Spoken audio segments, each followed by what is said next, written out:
ابتدا ہے رب ذوالجلال کے بابرکت نام سے جو دلوں کے بید خوب جانتا ہے۔ السلام علیکم۔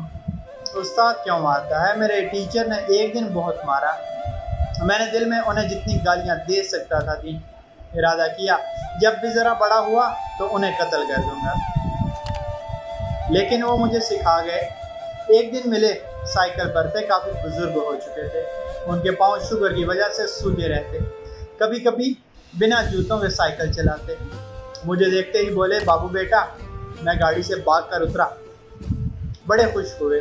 مجھے دیکھ کر ایک دم ہاتھ جوڑ کر بولے کمزور آواز میں، یار مجھے معاف کر دینا، تجھے بہت مارتا تھا، پر اس لیے مارتا تھا کہ تم کچھ بن جاؤ، اور آج تمہیں کسی مقام پر دیکھ کر رو پڑا ہوں کہ میرا شاگرد آج بڑی گاڑی میں بیٹھا ہے۔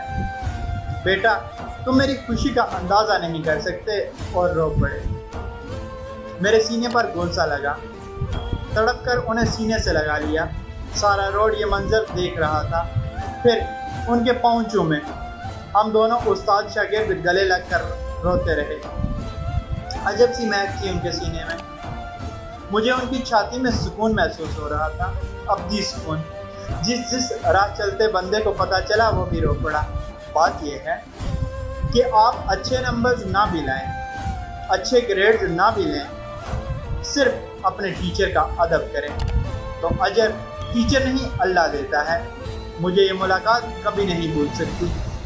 مجھے تراشنے والے وہی تو تھے، میں ایک گمنام بے شکل پتھر تھا۔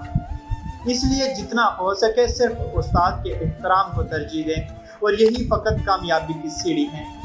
آج میں جو کچھ بھی ہوں، اپنے اساتذہ کرام کی وجہ سے میں اس مقام پر کھڑا ہوں۔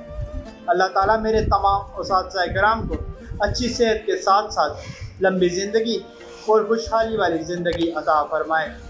اللہ پاکستانیہ حاصل اور تقسیم کرنے کا شرف عطا فرمائے۔ آمین۔ جزاک اللہ۔